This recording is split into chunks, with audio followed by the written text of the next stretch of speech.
Hello friends, मैं आरती यादव आपके अपने YouTube channel biology with Aarti Yadav में आप सभी लोगों का हार्दिक अभिनंदन करती हूँ और इसी के साथ साथ आप सभी को हमारा नमस्कार। तो आज हम आपके लिए एनिमल किंगडम में थर्ड फाइलम लेकर आई हूँ जिसका नाम है फाइलम टीनोफोरा। आज यहाँ पर हम बात करने वाले हैं फाइलम टीनोफोरा के बारे में और आज का ये पार्ट नंबर जो है वो 5 रहेगा।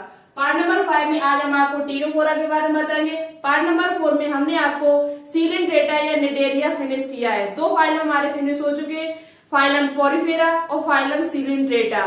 और उसके बाद पहले वाली वीडियो जो है पार्ट नंबर 1 और 2 में हमने आपको बेसिस ऑफ क्लासिफिकेशन फिनिश किया है, किसके आधार पर 11 फाइलम को बांटा गया है। तो अभी तक आपने पिछले ये 4 पार्ट नहीं देखे तो एक बार जरूर देखिएगा, क्योंकि एनिमल जो किंगडम ये टॉपिक है आपके एग्जाम्स के लिए वेरी वेरी इंपॉर्टेंट है। यहाँ से आपके एग्जाम में क्वेश्चंस पूछे जाते हैं और हम आपको वो सभी पॉइंट बताने की कोशिश करते हैं जो आपके एग्जाम में पूछे जा सकते हैं।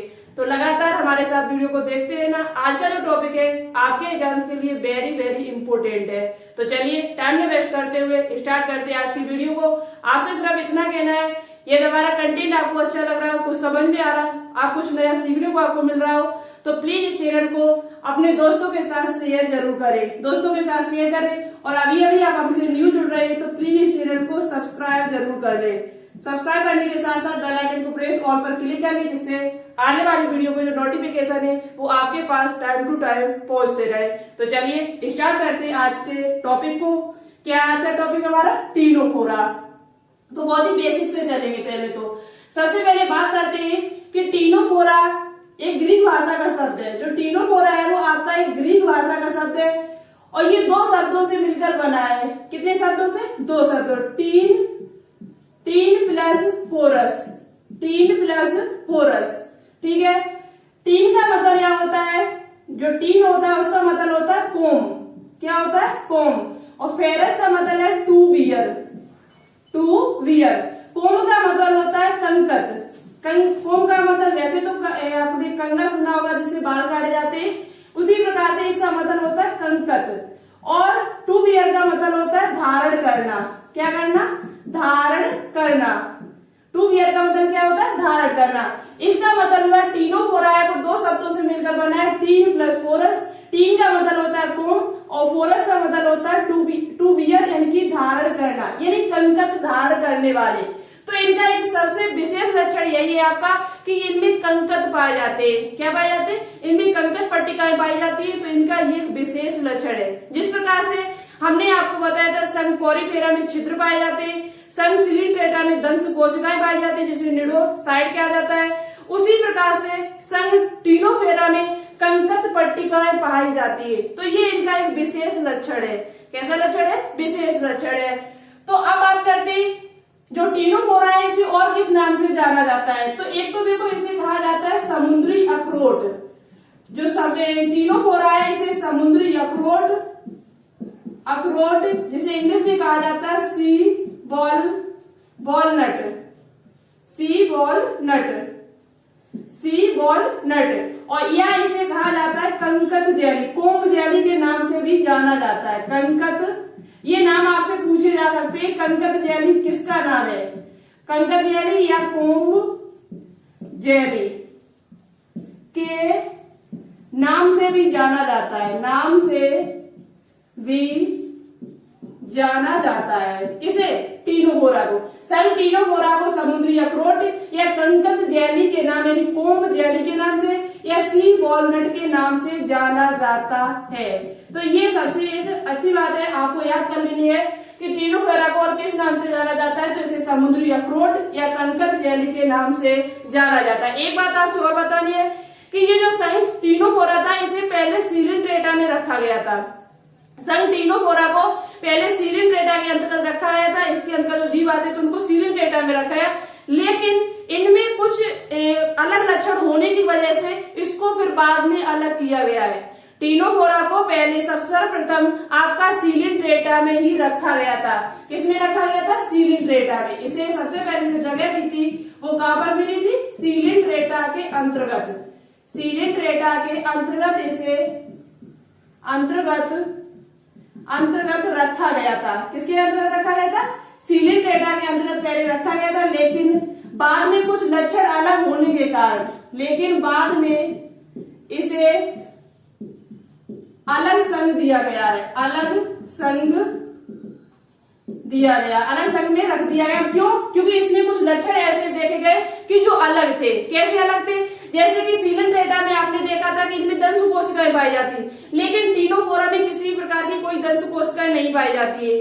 टीनोफोरा में किसी प्रकार की कोई दंश कोशिकाएं नहीं पाई जाती।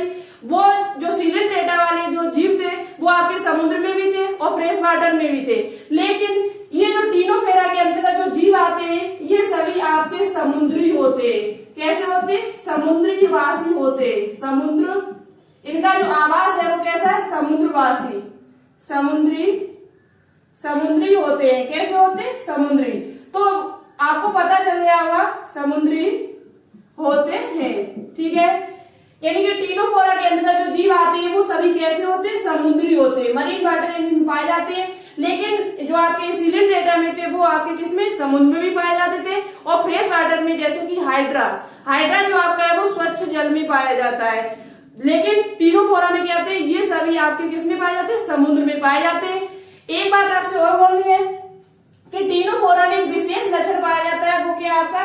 कि इनमें जैव संदिग्धि पाई जाती है।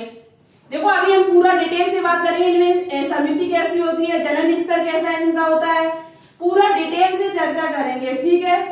अब बात करते हैं, देखो यहाँ पर कि इनमें एक इनका विशेष लक्षण है जो आपको याद कर लेना है अच्छी तरीके से, बहुत ही इंपॉर्टेंट लक्षण है। विशेष लक्षण कह सकते हैं कि इनमें जैव संदिग्धि पाई जाती है। क्या पाई जाती है? जैव संदिग्धि। जैव संदिग्धि का मतलब क्या होता है? संदिग्धि। जैव संदिग्धि का मतलब होता है ऐसे जीव जो प्रकाश उत्सर्जन करते हो, ऐसे जीवधारी जो प्रकाश उत्सर्जन करते हो। क्या उत्सर्जन करते हो? प्रकाश उत्सर्जन करते हो, उनको कहा जाता है जैव संदिग्धि। तो टीनोफोरा के जो सदस्य है, टीनोफोरा में आने वाले जो सदस्य है वो ऐसे सदस्य जिनमें एक विशेष लक्षण पाया जाता है कि उनमें क्या होता है? जैव संदिग्धि पाई जाती है, वो प्रकाश उत्सर्जन करते हैं। जैसे आपने देखा होगा रात में हमारा क्या होता है? जुगनू आपने देखे होंगे, वो क्या प्रकाश उत्सर्जन करता है। उसी प्रकार से ये भी प्रकाश उत्सर्जन करता है। क्या उत्सर्जन करता है? प्रकाश उत्सर्जन करता है। तो इनका एक विशेष लक्षण है कि ये जैव संदिग्धि यानी बायोल्यूमिनेसेंस होते हैं।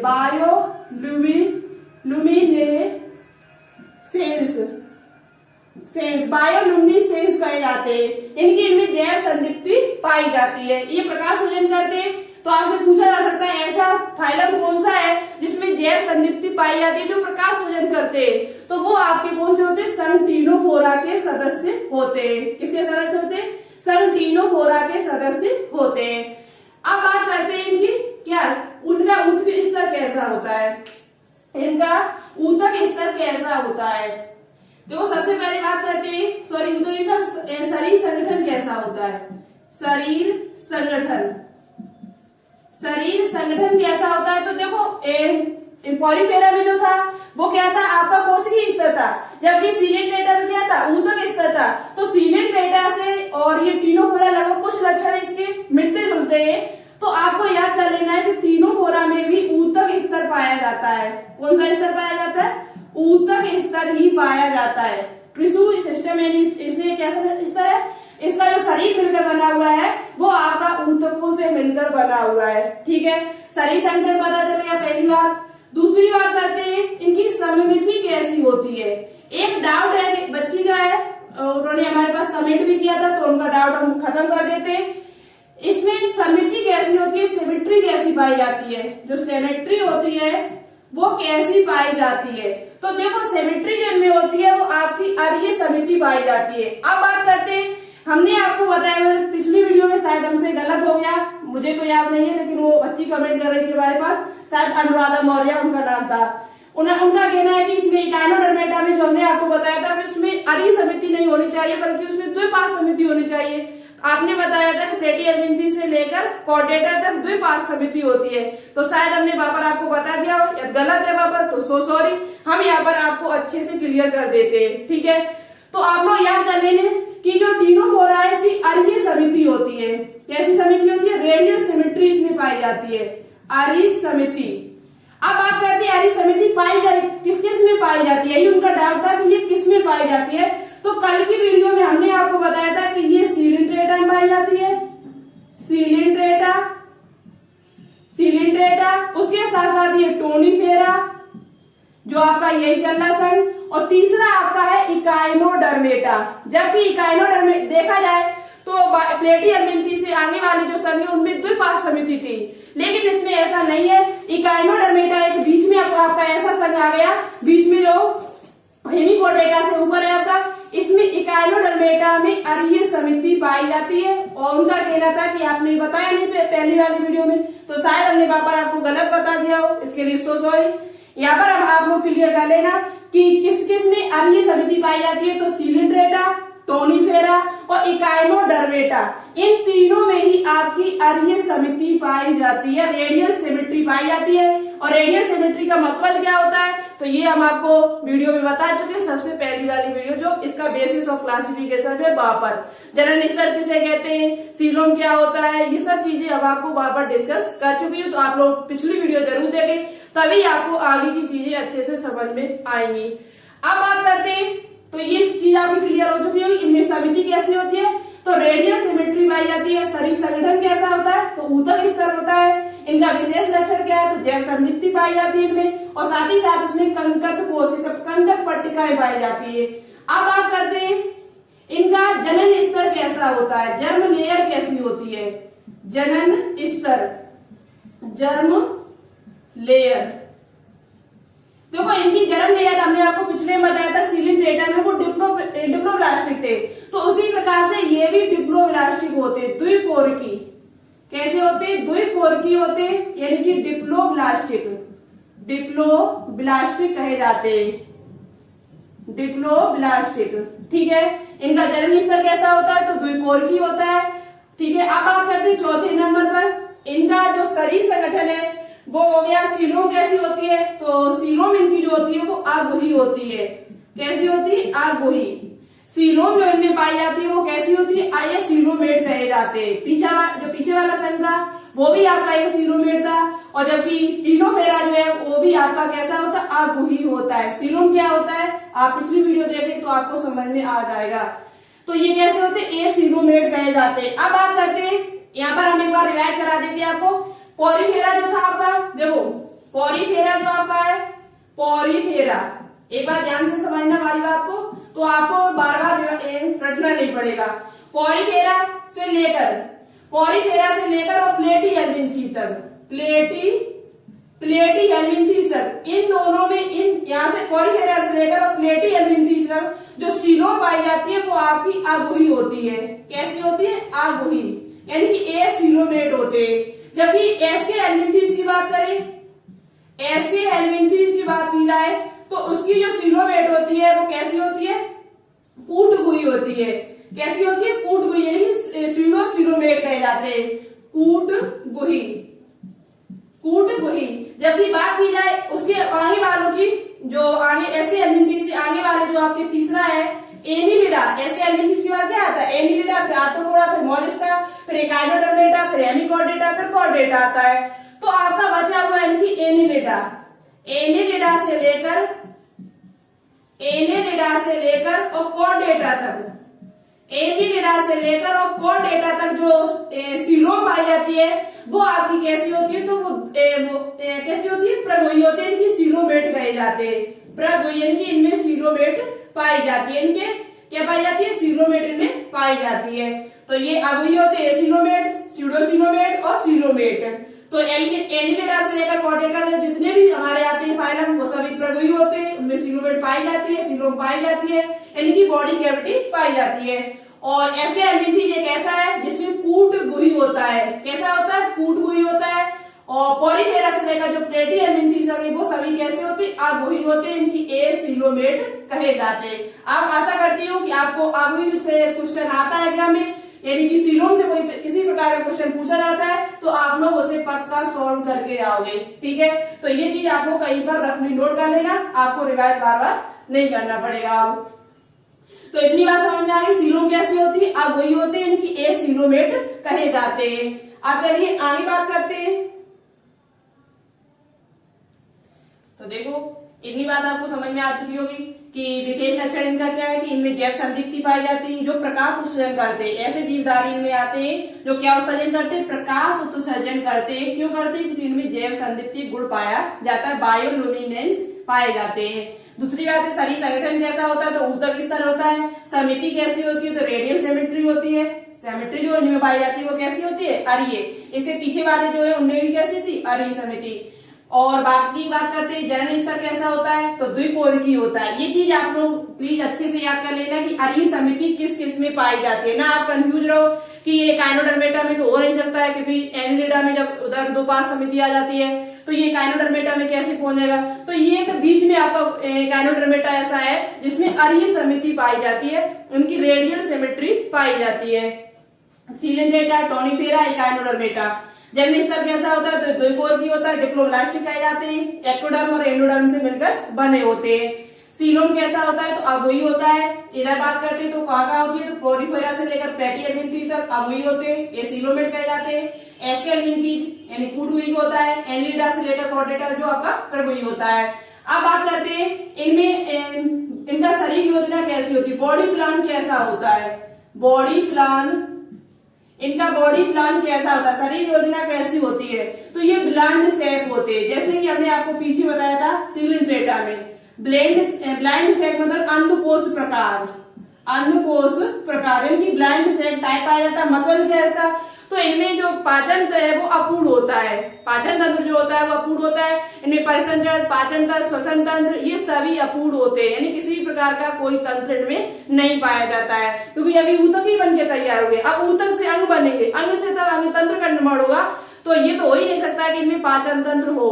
तो इनमें जो पाचन है वो कैसा पाचन है, अपूर्ण पाचन है। कैसा पाचन है, अपूर्ण पाचन है इनमें। तो दूसरी बात है कि ब्लाइंड शेप क्यों कहा गया, तो इनके मुख और एनस के लिए सिर्फ एक छिद्र होता है। मुख और एनस, जो माउथ और एनस के लिए ओनली एक छिद्र होता है, उसी के द्वारा भोजन आता है, उसी के द्वारा अपशिष्ट पदार्थ बाहर से निकल जाते हैं। यानी कि इनका जो पाचन होता है वो कैसा होता है, अपूर्ण पाचन तंत्र इनमें पाया जाता है। इसलिए इनका जो शरीर प्लान है वो कैसा होता है, ब्लाइंड शेप टाइप कहा जाता है।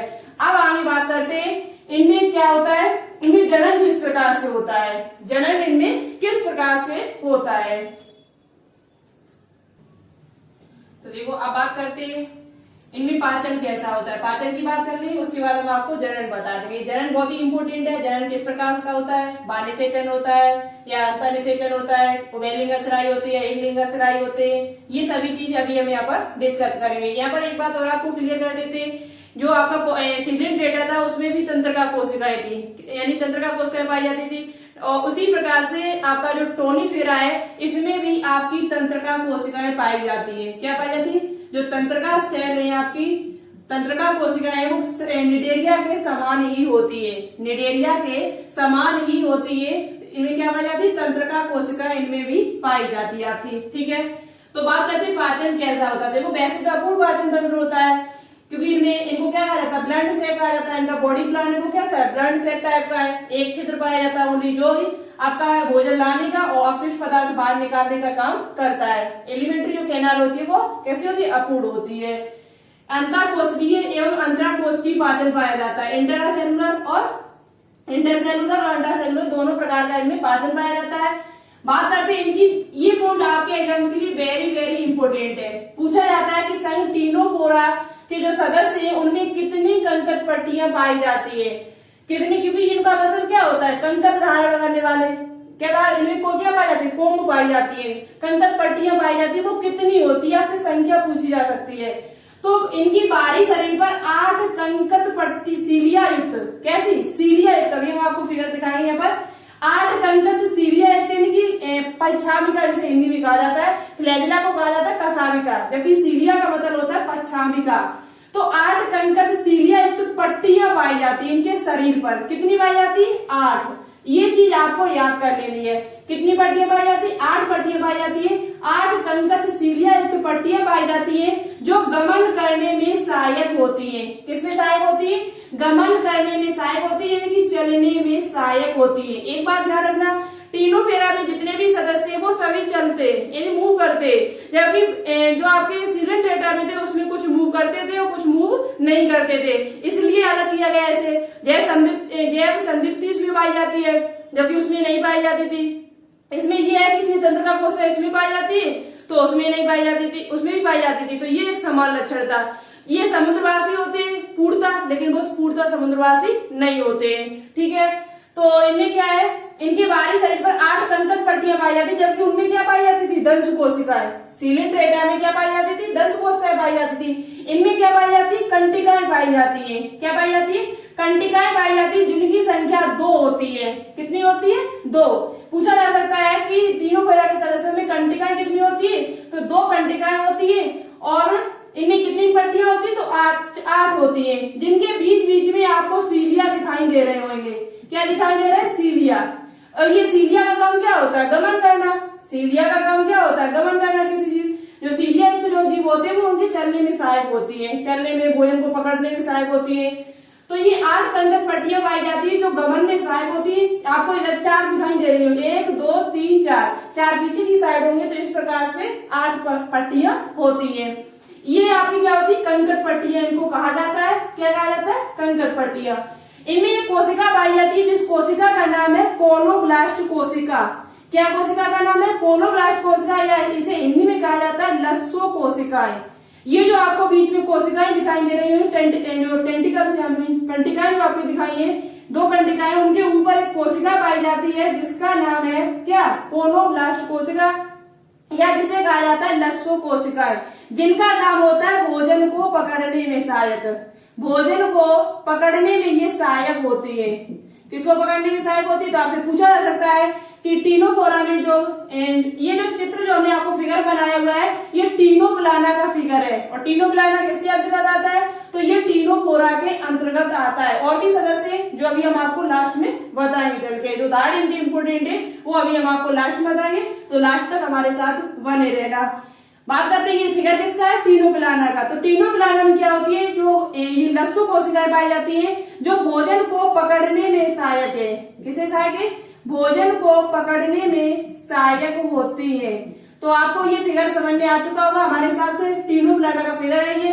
इसमें 8 कंकड़ पट्टियां पाई जाती है, वो भी किसके युक्त, सीलिया युक्त, पच्छामिका युक्त पाई जाती है, जो गमन करने में सहायक होती है। इनमें 2 कंटिकाएं पाई जाती है, 8 कंकड़ पट्टियां पाई जाती है, एक कोशिका होती है जिसे कहते हैं कोलोब्लास्ट कोशिका या लस्सो कोशिका के नाम से जाना जाता है, जो भोजन पकड़ने में सहायक होती है। इनमें तंत्रिका कोशिका निडेरिया के समान ही पाई जाती है। अब यहीं पर हम बात कर लेते हैं जनन की, ठीक है। किसकी बात कर लेते हैं, जनन की। इतना आपको फिगर अच्छे से समझ में आ चुका। आप स्क्रीनशॉट लेना चाहते हो तो स्क्रीनशॉट ले लेना। तो देखो अब बात करते हैं टीनोफोरा में जनन किस प्रकार से होता है। टीनोफोरा में जनन यानी कि रिप्रोडक्शन की जो क्रिया वो किस प्रकार से होती है।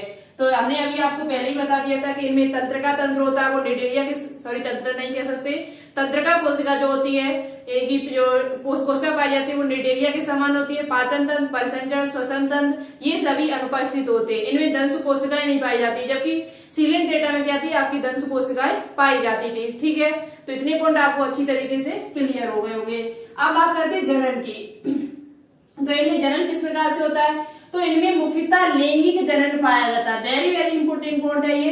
इनमें मुख्यतः जो होता है वो कैसा जनन होता है, लैंगिक जनन होता है। इनकी सेक्सुअल रिप्रोडक्शन पाया जाता है, इनमें अलैंगिक जनन नहीं होता है। जबकि जो आपका सीलेंट्रेटा था उसमें आपका लैंगिक और अलैंगिक दोनों प्रकार का जनन था। इनमें पॉलिप रूप नहीं पाया जाता है, उनमें पॉलिप और मेडुसा पाए जाते थे, जबकि इनमें पॉलिप और मेडुसा रूप नहीं पाया जाता। तो एक अंतर ये आपका है, इसलिए इनको अलग किया गया था। वैसे टीनोफोरा और सीलेंट्रेटा को एक ही में रखा गया था, लेकिन बाद में कुछ अलग लक्षण देखे गए जब इनमें, तो इस टीनोफोरा को अलग कर दिया गया था। तो एक दंश कोशिका नहीं पाई जाती, उनमें लैंगिक जनन अलैंगिक जनन दोनों था, जबकि इनमें क्या है, लैंगिक जनन पाया जाता है। उनमें जैव संदीप्ति इनमें पाई जाती है, जबकि उसमें नहीं पाई जाती थी। तो कुछ अलग लक्षण जब देखे गए तब इसको अलग किया गया। अब आपको समझ में आ चुका होगा कि सीलेंट्रेटा और निडेरिया उसे टीनोफेरा को क्यों अलग किया गया था, सीलेंट्रेटा से टीनोफेरा को क्यों अलग किया गया था, तो वो हमने आपको बता दिया है। तो बात करते हैं कि ये मुख्यतः लैंगिक जनन होता है। इनमें कौन सा जनन पाया जाता है, मुख्यतः लैंगिक जनन पाया जाता है। ये उभयलिंगाश्रायी होते, हर्मेफ्रोडाइट कहे जाते हैं, यानी कि इनका जो नर भाग मादा युग्मक जो होता है वो एक ही में होता है। ठीक है, नर और मादा जो भाग है वो एक ही में होता है, तो ये कैसे होते हैं, उभयलिंगाश्रायी माने जाते हैं। और पीछे वाला जो आपका था वो भी आपका उभयलिंगाश्रायी था। निषेचन की बात करते हैं तो इनमें निषेचन जो होता है वो बाह्य निषेचन होता है। कैसा निषेचन होता है, बाह्य निषेचन होता है, और वो भी कैसा, एक्सटर्नल फर्टिलाइजेशन, इंग्लिश में कहा जाता है एक्सटर्नल फर्टिलाइजेशन। कहां पर होता है, तो ये आपका निषेचन जो होता है कहाँ रहते हैं, पानी में, तो होगा कहां पर, वाटर में ही तो होगा। तो इनमें जो बाह्य निषेचन होता है वो कहां पर होता है, पानी में होता है। निषेचन कैसा पाया जाता है, तो बाह्य निषेचन पाया जाता है।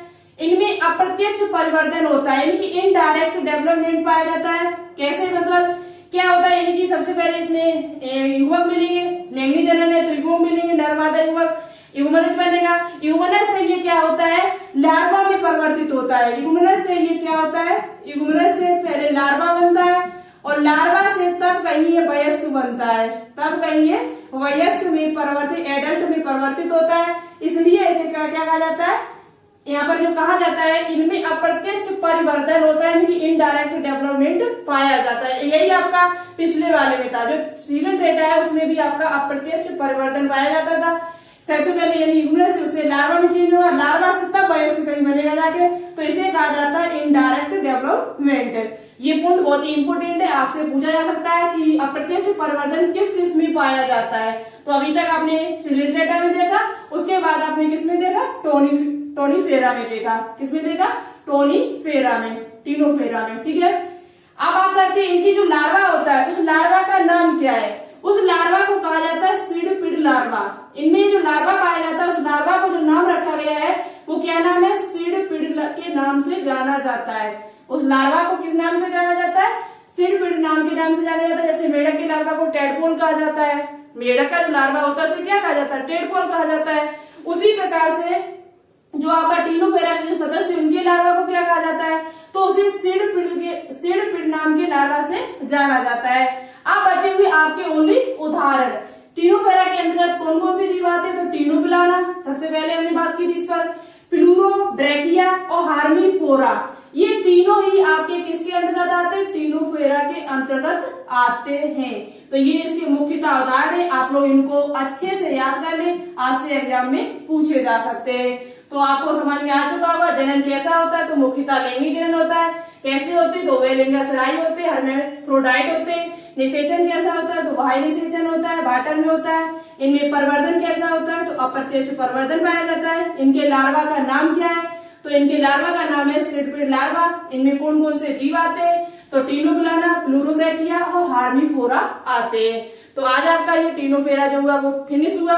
नेक्स्ट आपका फाइलम आएगा, उस पर हम चर्चा करेंगे आगे, जो आपका क्या है, प्लेटीहेल्मिन्थेस, बहुत ही इंपोर्टेंट है।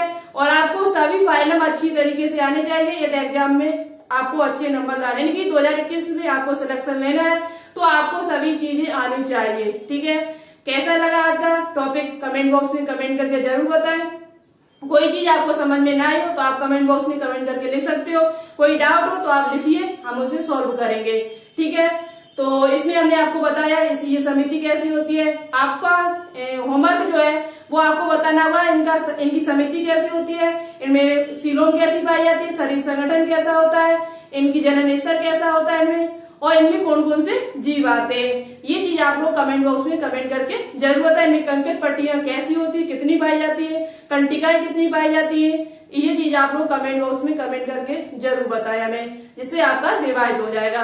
तो आज की वीडियो को यहीं पर फिनिश करते हैं। टॉपिक अच्छा लगा कैसा लगा आप लोग कमेंट बॉक्स में कमेंट करके जरूर बताएं।